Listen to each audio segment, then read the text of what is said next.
ഓടി വരി എന്നാ ഓടി വാ തള്ളിപ്പെണ്ണ ഇങ്ങോട്ട് വാ ഇങ്ങോട്ട് വാ ഇങ്ങോട്ട്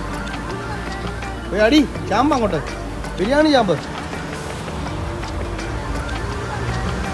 ചിക്കൻ്റെ പീസ് മതിയോ